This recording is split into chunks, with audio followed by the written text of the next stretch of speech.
Year 2 of the Hugh Freeze era on the Plains is approaching, and we're breaking down all things Auburn Tigers in the 2024 season with our good friend Mike Gittens of the War Rapport. Does a fantastic job of covering all things Auburn. Mike, appreciate you taking the time, my friend. Thanks for having me, Chris. Camp started yesterday. As we're recording this, camp started yesterday.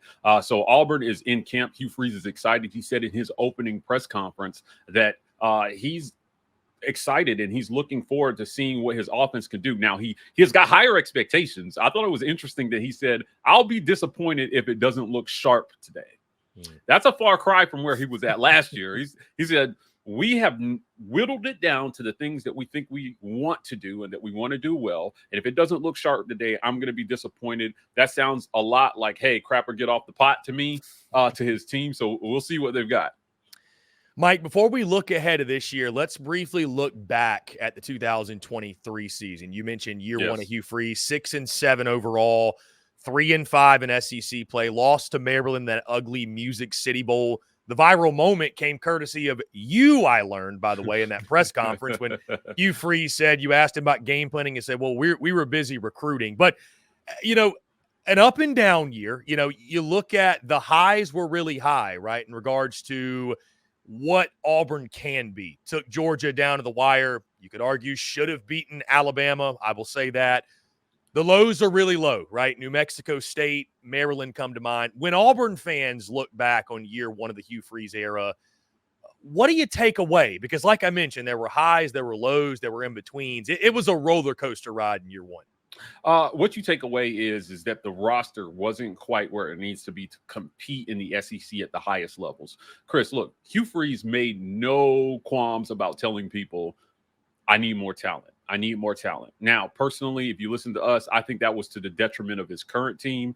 There were some guys that gave him their last year of eligibility, and, you know, it seemed like he was focused more on the future than the now. Now, they went out and they got Payton Thorne. I think they thought that Payton would be a little bit more than what he was last year. But on review, when they look back at it, that staff takes the bulk of the responsibility for why Payton Thorne was a 1,700-yard passer. You had a quarterback who it was bottom for Hugh Freeze's career. No QB has thrown for 260 pass attempts in a season. That's crazy. So Payton Thorne was the same guy. He was a low 60% completion percentage guy, Chris, which is what he was at Michigan State. But you took away almost 140 pass attempts away from him because you said you didn't trust the pass catchers. So I think what a lot of fans remember about last season was, well, we didn't have wide receivers. We weren't good at the skill positions. And the offense struggled under Philip Montgomery. Now, Freeze says when he stepped in, it looked better, but it was clear that they did not execute last year what Freeze's vision of offense was. And fans are looking back at that and thinking, well, why not? How did you go out and you hire a guy who did not execute your vision of offense? Well, they think they have that fixed now with Derek Nix. So moving forward, I think it's easy to look back and say, hey, you know, it was close. They were close in a lot of ways. And, you know, I think it means that they had a better roster maybe than even he was telling people, because you almost beat Alabama, like you said. Ask any Georgia fan. They'll tell you that Auburn game was worrisome. Any Georgia fan who is being honest with themselves, Chris, will tell you that was a tough game. Auburn played them tough. They had a lead in that game. I think they went in at the half tied. You know, so for a team that supposedly is bereft of talent, they certainly gave a lot of people trouble last year. And it gives you hope that if he gets his guys in, what you'll see moving forward is something even better. So a G5 loss to New Mexico State, that's not about talent, Chris. That's about coaching. 4th and 31, that's not about talent. That's about coaching. What did they call there? And if you fix coaching in those two areas, Auburn's an 8-4 team last year going into the bowl game. You didn't lose to Maryland because you didn't have enough talent. You lost because the coach admitted that he was more focused on recruiting than he was on game planning for Maryland. So, you know, in year two, he can't afford to do that. And I think he knows that. And I think that's why you hear a little different language from him this year. They feel like they've got the guys they needed. You went out and you recruited, and there's still a ton of hype around recruiting. But now you have to prove it on the field. I think you got to put it on the field and say, hey, now you come here because look at what I'm doing with these guys. And if you're top recruit and you come to Auburn, you're going to leave here a draft pick. That's Hugh Freeze's goal. And I think that's the difference that fans will see from last year to this year. Mike, sticking with Coach Hugh Freeze, again, entering his second season, you know, Auburn's a place where the expectations are high. What's the, I guess, the mood of the fan base around Hugh Freeze coming in this second season? Because, again, you know, we know Hugh's track record. We know what he's done. But like you mentioned, there were frustrations from year one. So I'm certainly not going to go as far as some people out there want to insinuate if they don't have a good year, it's hot seat talks. But, you know, is there still a great level of belief and confidence in Hugh Freeze as the guy to get Auburn back to where fans feel like they should be?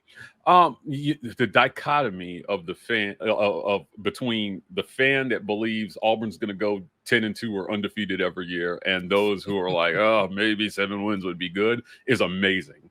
I spoke with our good friend over at the Late Kick, Josh Pate, about that. Every year we do an over-under, and you know he's taking the under this year. He took the over last year. Our guy JD Piquel is taking the over, and Vegas set it at 7.5.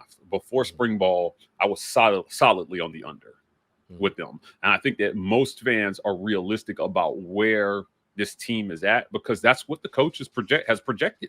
Now, the little bit of intel I have for you, and I said this at media days, is Hugh Freeze is internally, he's quietly confident that he can have a better team than he's projecting right now. He's trying to keep the rat poison out, but they think they've improved significantly. And he's willing to let everybody think, oh, you know, we just got to kind of do what we do. But you know, internally, they believe they can do something special this year. With Cam Coleman, they think that with the pieces they've improved around Payton Thorne, that you'll see a much better Payton Thorne. And they think with the adjustments that they've made to the system, you're going to see a much smoother offense. He said it repeatedly. I finally have a building full of people who are on the same page as me. Now, I don't know why you pay a guy $6.5 million a year and you don't put those people around him, but at least they got it fixed for year two. So again, fan sentiment it ranges. I think a lot of fans are realistic about what Auburn can be. It's one of the easiest schedules, Chris, that they've had in the last 15 years, and it's still tough. It's still a top 15 hardest schedule in college football. You probably have one of the hardest road slates in the country with Georgia on the road, Missouri on the road, Kentucky on the road, and Alabama on the road. Find a tougher road stretch than that. I mean, I'm sure Florida has it because they have the hardest schedule we've ever seen ever. But, you know, if you get one of those games, I know I'm setting the bar pretty low, you have a chance to exceed expectations, which is 7.5 wins. If you get 2 of those games, you might be talking about a 9-win Auburn team, right? A world where Auburn beats some combination of Georgia, Missouri, Kentucky, and Alabama. There's a surprise win in there. At 8 wins, you absolutely beat somebody nobody expected you to beat. And then you've got the Oklahoma game sitting there, game 5. Now, you and I talked about it. I think you're going to be in town for this one. It's going to be an event. Oklahoma comes to Auburn for the first time in the history of college football. And so I think when fans are looking at this schedule, they think 4-0 should be realistic, right?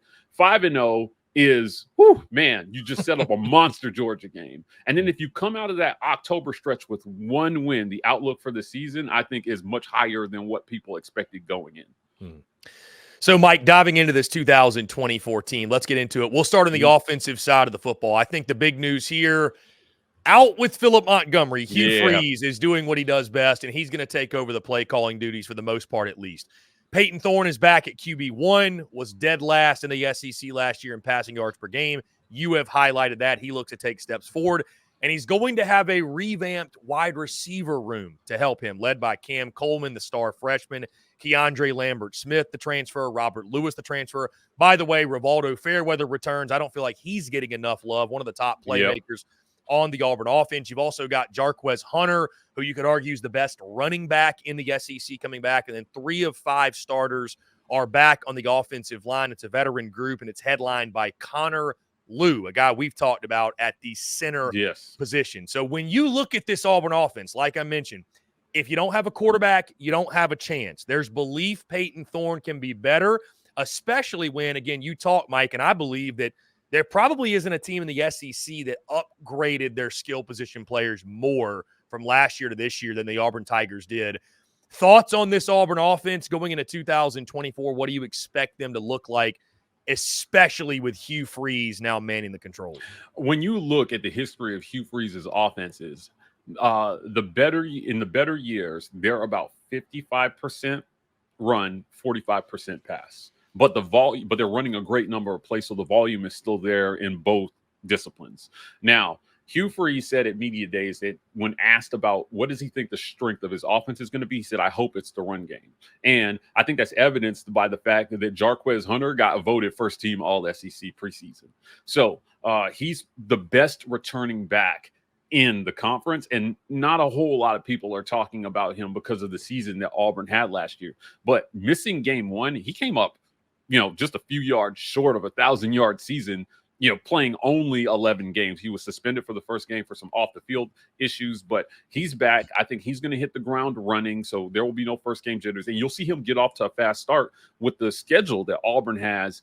Alabama A&M to start. Cal comes to Jordan-Hare. After that, you have New Mexico, and then you have an Arkansas team that at media days, every Arkansas media personality I talked to thinks they have no chance in that game, Chris. So if you're Auburn, you get the run game off to a great start, and then you take the pressure off of Payton Thorne and your young receiver Cam Coleman. So I think you look at the run game and you start there and you say if they can establish the run, and get into some play action scenarios where you can keep teams off balance, Auburn has a chance to increase productivity significantly year over year. Then you mentioned the wide receivers. Well, this was something that Hugh Freeze hammered home. He said, in this league, you need guys with catch radius, and he repeated that to us until our ears started bleeding. So where are you at? How did you address that? Well, you went out and you got a top 5 recruit in all of college football in Cam Coleman. You recruited right up the road, and you finally did something that previous coaches were unable to do. Those guys were going to Alabama. They were going other places. Now, they got a little lucky with Cam Coleman.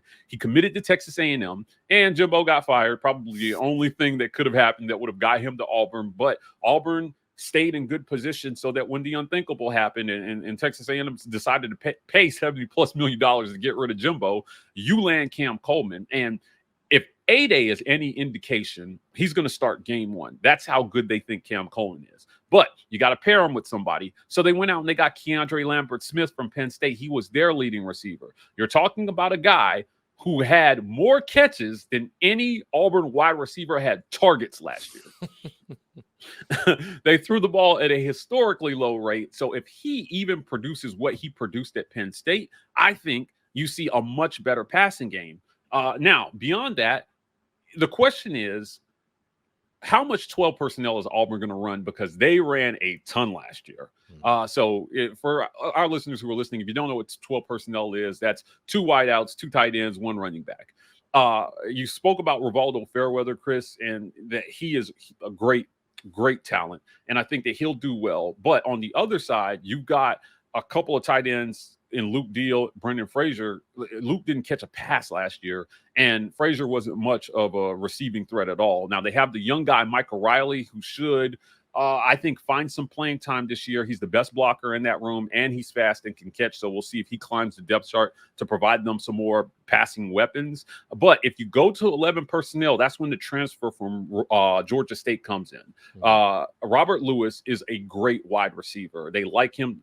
His teammates have raved about his speed and experience and craftiness on the field. So he's the first guy up in the slot. If you go to 10 personnel, I personally think that you'll see either Perry Thompson or Bryce Kane slot in there. Hugh Freeze is going to want to showcase his freshman receivers. You brought in the best receiver haul in the country, and if he can, from that first third of the season, he's going to want to show folks, look at the talent that I brought in. Now, all this means that you have more faith in Payton Thorne passing the ball, which I think this is what it comes down to for Auburn. Can Payton Thorne be enough of a passing threat with the weapons that they put around him to keep teams honest? Are they going to load up the box and dare your quarterback to beat them with his arm? That's going to be the big question I think that you see in a lot. Based on the tape, if I'm a quarterback, if I'm a defense, I'm looking at that and I'm loading the box and I'm daring Payton Thorne to beat me. And that's what I think we'll see. That's why I think Cam Coleman and Keandre Lambert-Smith will have a lot of opportunities early. There's not a ton of tape on these guys. at all in the SEC. So Hugh Freeze is going to test it. He's going to test it early to see what he has. And if it looks good early, I think you see him put the ball more in Payton's hands and open up the offense. If it doesn't work early and it looks bad against a soft first third of the schedule, they're going to go into protect mode. And I think you're going to see a lot of 12 personnel where they keep guys in, they max protect, and they just try to get through the season to get to the other side of 2025. Mike, let's switch sides of the football on the defensive side. DJ Durkin taking over as defensive coordinator. I'm sure many SEC fans will recognize that name. And Auburn added tons of transfer portal talent. Guys like Gage Keys, Trill Carter, Philip Beatty, Isaiah Rakes, Kieran Crawford. Some familiar faces are back. Jalen McLeod at Buck, Eugene Asante at linebacker, both impact players for the defense. And then Keontae Scott returning as a veteran corner. In the secondary should be a strength. It's not a ton of returning starters, but if you look at the depth, it's veteran depth and guys that I think they feel confident will slide right in and be big impact pieces. All that to say, Mike, it feels like DJ Durkin and the Auburn Tigers should have a pretty salty defense in 2024. Yeah, they should. Now, Auburn returns 55% of their defensive production from last year. And quietly, Chris, they were really good last year. They held 6 opponents to 14 points or less, and somehow only won 6 games. So I think that points to how much the offense struggled, but the defense was quietly very solid, and with a little bit more, I think, ball control and winning time of possession, you have a chance to see a very special group. Now, Ron Roberts is out; he went to Florida. Charles Kelly and DJ Durkin are in, so I think that they upgraded there, certainly from a scheme and motivation standpoint. But I'm looking, all eyes are going to be on Eugene Asante, right, and Jalen McLeod, right? McLeod poised to have a very, very good season. I mean, he poured in a good number of sacks last year. I think that you see him step up. And if Auburn can create a pass rush, because I think they're soft on the defensive line. Mm-hmm. Now, you return Jason Jones, and he's going to be great. You lost Justin Rogers, a transfer from Kentucky. But I think that they have a chance to at least match last year's output. Now, in the secondary, you lose DJ James, and he was a great talent. For those who don't remember, he transferred in from Oregon.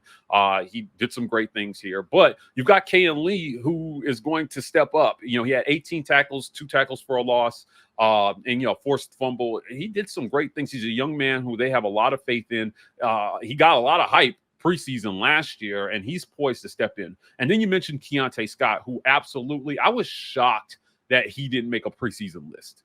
He's really, really good, and I think that he has a chance to be a leader for them if he can stay healthy this year. So on defense, it's going to be interesting to see, you lost some key pieces, but they think that they've upgraded from a scheme standpoint, and I've heard nothing but great things about DJ Durkin. So I'm going to keep an eye on that. Now, you mentioned some of the transfers in, Philip Bleedy, Trill Carter, Gage Keys. These guys, I think, have a chance to also make an impact. Now, the great thing about defense is you rotate a ton of guys to stay fresh. So there's more opportunity for defensive linemen to rotate through. And Auburn's going to need some guys to step up there, I think, if they're going to match what they did last year or exceed expectations. Mike, let's show some love to the special teams. Alex McPherson returning at kicker. He was 13 for 13 on field goals last year, 40 for 40 on point after attempts a season ago. Oscar Chapman, one of the best in the SEC, is back at punter, and it looks like, from what I've read and seen and heard, Keontae Scott figuring to be in that punt return rotation, maybe some others that you can fill us in on. What's the outlook, though, for Auburn special teams? Because anytime you're a team that's looking to maybe steal a couple wins here and there, special teams can be a big factor in that. It's funny when you talk about kicker. It's you don't talk about kicker until you need him, and then he has a chance to be the absolute villain or complete hero. Auburn may be in some trouble here going into the season. Now, you mentioned McPherson. He's been dealing with what for a long time we thought was an undisclosed medical issue. They're calling it IBS, but it feels like there might be something deeper going on there. So his status as of the start of camp is unknown. They don't know if he's going to play. Now, you had the backup, who was Towns McGo, and he kicked a kick that would have been good from 60 yards, Chris, to win the 8A game for his team. So it was, you've got a capable kicker, I think, in there, but we're hearing that he may be dealing with some injury issues this offseason as well, too. So what is Auburn going to do? I'm not sure. Now, they're playing it pretty close to the vest. Again, they had to start to disclose some of what was going on with McPherson. They've been quiet on Towns McGo, but, I hope that young man is okay. Now, going to kick return, Keontae Scott is – he's a playmaker at that position.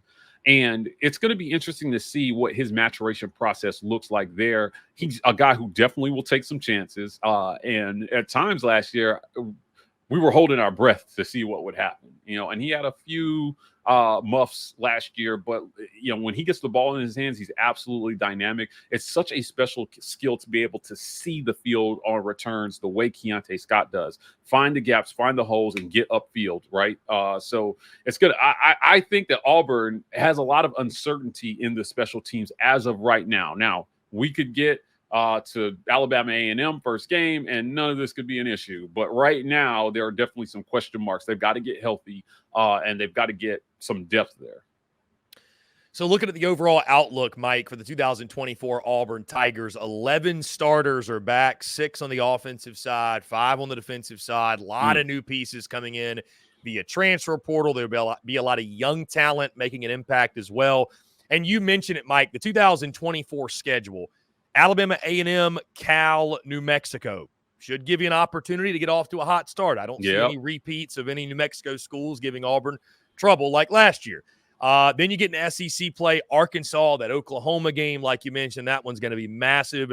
And then at Georgia, we've talked about the hypothetical.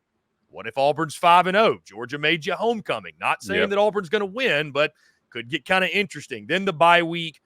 At Mizzou, at Kentucky, some of those road trips you were talking about, Vandy, then a bye week, ULM, Texas A&M at home, which feels like a really, really big game looking at the schedule, and then at Alabama in the Iron Bowl to close out this season. So you talked about it a little bit earlier, Mike. I'm going to let you expand some. When you look at that schedule, what jumps out to you? Because like you mentioned, the road slate is daunting, but it does appear there's a lot of opportunity on that schedule.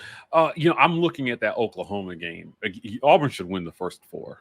And I'll talk a little bit about what happens if you don't. If you go into that Oklahoma game 3-1, you absolutely blew a game that everyone expected you to win. I don't think that will be a good thing. That would be kind of a repeat of last year. You hope it's not any of the G5 teams, certainly. But Cal is a team that you should beat, and you should beat them more handily at home. Now, they squeaked it out at Cal last year, but there's in no world does Cal have better coaching or more talent than Auburn. I'll stand on that. Their running back, Jay Knott, he had a lot to say, a lot of disrespectful things that were bulletin board material to say before that game last year, talking about how it's just a name and Auburn is just a name and we can beat these guys and the name doesn't mean anything. Well, he found out the name means a lot because not only they lose, they knocked him out of that game. So it'll be a lot tougher for him when they come to Jordan-Hare. So if you're not 4-0 going into Oklahoma, there's going to be some uneasiness, I think, about that game. But if you are, Oklahoma is the game that sets the tone for what the rest of your season will be. Auburn has a very precarious situation with 5 straight home games, Chris. And then you don't play a home game in the month of October. Hugh Freeze spoke to me about this. He said he thinks that this is bad for fans. He thinks 5 straight home games is completely terrible for the fan base. I have to agree with him. It's a lot. Trying to plan and schedule and not having a break there if you're a fan, bringing your family to 5 straight home games. So hopefully fans show up for Freeze and the Auburn Tigers, but it's a little tough. And then you go on the road and you got to play Georgia. You got to play Missouri. Like you said, there's a bye week in there before you play Kentucky. But I think that's really difficult as well, too. Now, Georgia, I don't think right now anybody expects that to be a win. They made it a tough game, but it's in Athens this year. Again, it's any expectation right now that Auburn is going to win that game is complete homerism. It's not based in reality. Kirby's got a monster, and I think it's okay to just acknowledge that. Now, Missouri is interesting to me. Columbia is not a daunting task, right? Like, that's not really a formidable environment, in my book, to overcome. I don't think they have a great home field advantage there. If Auburn could sneak out a win over a top 10 team, I think on the road, I think Missouri would be it. I think that's the game that you have to circle and say, if you're going to get one of these four, beat Missouri, right?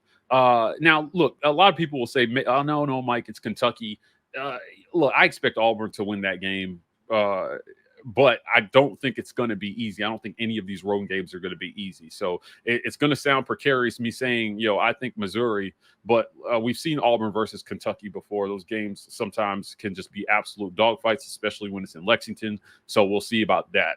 After that, like you said, you've got a couple of winnable games that should be guaranteed wins in Vandy and ULM. And then you have that Texas A&M game sitting there. I don't know about this game, Chris. Now, a couple of years ago, after Harsin got let go, Texas A&M and Auburn played it was like the 2-5 bowl or something. It was an absolute electric atmosphere for a game that absolutely did not matter.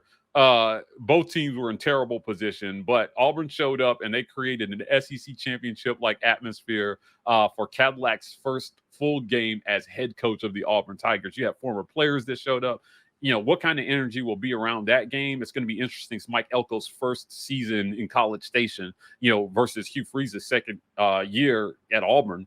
I think that Auburn has a good chance to take that game. I'm saying that with about 50-50 confidence. And then you get to the end of the season and you have the Iron Bowl. You have a game in Tuscaloosa where Auburn has not won in 14 years. Cam Newton was the last quarterback to go in there and come out with a win. And even then, it took the greatest comeback in Auburn history to pull that off. But the good news for Auburn is this is not Nick Saban's Alabama. This is DeBoer's Alabama. What is that going to mean? We don't know that quite yet. I got a chance to ask him at media days, what adjustments are you anticipating making offensively to counter the defenses that you're going to face in the SEC versus what you faced in the Pac? Now, he gave kind of a defiant answer, and he said, look, man, we do what we do, and we believe our system works, and blah, blah, blah. Okay, great, Kalen. The truth is that they don't play defense in the Pac. Chris, you know they don't play defense in the Pac. A couple of years ago when Georgia two-peated, they had 8 3,000-yard passers in that conference. 8 guys. Auburn has only had 2 3,000-yard passers in the whole history of the program. They produced 8. I'm sorry. Like, I just, there's no way I'm buying Pac defenses. I think that's why you see them fail when they make it to the playoff and they make it to the higher levels. They had no chance against that Michigan defense at all. And look, they were decent. Washington was a decent team, but this is not the Pac. And I think that Kalen DeBoer is going to learn that lesson. He got lucky in year one because Alabama has a Charmin soft schedule compared to their peers in this expanded SEC. So just to make that clear, somehow Georgia got the hardest schedule they've seen in a while. But Alabama, man, he got a gift in year one. But there's still going to be some challenges there. If you're Hugh Freeze, you can make the biggest splash in the world by going into Tuscaloosa and getting the win. And I believe that he can out-scheme Kalen DeBoer. Now, they've got guys over there all over the field. A lot of guys headed for the portal when Saban decided he was going to retire. But they did a good job getting guys in, and they've recruited well, and they've done some great things. I think there's an opportunity in the Iron Bowl here. I'm not ready to put that as a win or even a toss-up. But as the season progresses, we'll see what Kalen DeBoer's Alabama looks like. And if you're Hugh Freeze, you have a chance to establish absolute dominance and authority over Kalen DeBoer as the new head coach at Alabama. Why do I say dominance? Auburn may go 10 for 10 in state in top 10 recruits in the state of Alabama. That's unheard of. Since 2007, there's no year where Saban didn't get at least 3 of the top prospects in the state. There is no history that suggests consistently losing the state of Alabama results in Iron Bowl wins. I don't care what 5 stars he's getting from the other side of the country. The way to win down south is to get recruits from down south. That's it. That's the recipe here. You're not going to lose your backyard and then win a game in your backyard. Are you kidding me? That's complete delusion by the other fan base. Freeze is maybe establishing something. We'll see if it becomes a pattern. But I think that this Iron Bowl will have a lot to say in how kids start to view this rivalry. Saban made it he made it lopsided. DeBoer is not that. He's not. Let's just say what it is. He was the GOAT. Saban was the GOAT. As a guy who covers Auburn and graduated from Auburn, I can admit that he was the GOAT. He created something that was formidable. You're going into year one riding those coattails to a large extent. So what can you produce? Because I think that's what these young guys are going to be looking at. Saban had a long history to point to in the SEC and, in national championship games. And if you're DeBoer, you have some recent success. You got a guy to New York. He didn't win it. You got your team to the championship game. You didn't win it. Right. And now you're in a different conference where it's much harder, and the quality of coaching you're going to be facing week in and week out is much harder. So that's where I'm at on this schedule. I think that there are some opportunities. Like you said, it starts with Oklahoma. You got to get one of those road games. But as the season develops, I'll be interested to see what the outlook of that Iron Bowl is in Tuscaloosa. If you're Freeze, you can do something that hasn't been done at Auburn in 14 years, Chris. Nobody's been able to go in there and get a win against Alabama since Cam Newton. Can they do it? No, I think we'll see. So, Mike, there's recruiting momentum. There's on-field momentum from the standpoint of the pieces they added. Year 2 of Hugh Freeze.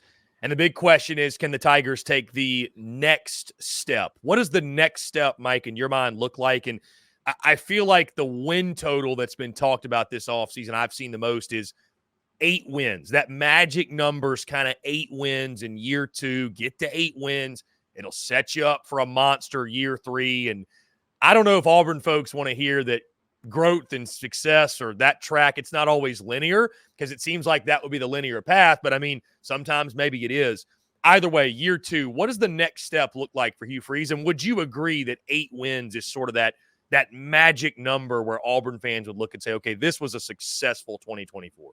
I think you nailed it, Chris. It's 8 wins. The way to move it forward is to show that you have a competent offense, right? And that you're going to field a scheme that recruits can envision themselves in. When Brian Harsin was here, Josh Pate said this. He said, you're not going to outdevelop Nick Saban and Kirby Smart. So you're not going to find a bunch of 3-stars and, and be able to create magic year in and year out that way. If you've got a good scheme, it may be good for a one-off, but the truth is that you just need dudes that are better than the other guys. Now, how do you do that? Well, you go out and you recruit hard and you sell guys on a vision. So what is Hugh Freeze selling right now? Right now, he's selling opportunity, right? Because you can look a recruit in the face and say, we know what we want to do, but when we have you, it's going to work, right? We need you to fill that slot. We need you at quarterback. We need you at wide receiver. We need you at defensive end. And once you start to fill that schedule up with wins, the recruiting message is going to change a little bit. Saban never promised anybody anything. He just said, come here and you will have, if you're good and you do all the things that you're supposed to do, you're going to leave here a draft pick, period. The best guy plays. And if you mess up, the next guy's coming up behind you. So stay on your grind. Now, Hugh Freeze is trying to do something similar, I think. So the next step is it has to produce wins. Ultimately, that's what you get paid to do. Win football games. You won 6 last year, but you blew 2. You absolutely blew 2. As a matter of fact, I'll throw in the bowl game. You blew 3. You blew Maryland. You blew the Iron Bowl, and you blew New Mexico State. You're a 9-win team if you don't blow those 3 games. 2 of those you absolutely were expected to win, and 1 of those you had in the bag. Can you imagine what a splash it would have been in year 1 of the Hugh Freeze era to beat Alabama? Would have kept them out of the playoff too. Come on, man. It comes down to wins on the schedule. You got to stack W's, and you have to do it early and often. I think 8 wins shows that you're headed the right direction. It means you've corrected the mistakes of last year. You win 8 games. You know what you don't do, Chris? You're not losing to G5 team. Embarrassing. That was absolutely embarrassing display. You're probably beating an undermatched, bowl opponent.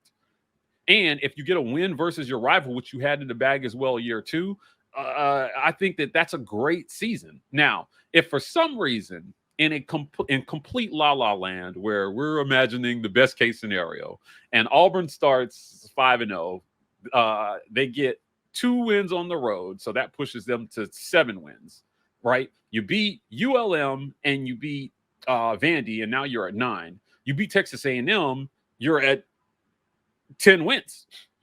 And I think in today's SEC, a 10-win SEC team is at least in discussion for the back half of the playoff. If for some reason, and Auburn has been known for miracles that nobody expects, right? Like, you know, the undefeated 2004 team started ranked in the just at the back end of the top 20. The 2010 team came out of nowhere. Nobody expected Auburn to have the best college football player of all time.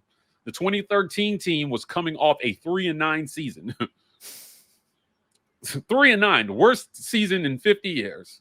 And, you know, there was a lot of disappointment from 2016 to 2017 when Jarrett Stidham got there, and they were one SEC championship game away from the college football playoff. So Auburn has got talent on this roster. If they can manage it well, I think that you show people that you're taking the next step by stacking wins, period. You got to beat the over, so you got to get to 8 wins, and then anything you do past that is extra credit. I think that shows recruits that you've got the program headed the right direction. You find a way to beat your rival, and you will absolutely dominate recruiting in the state for years to come.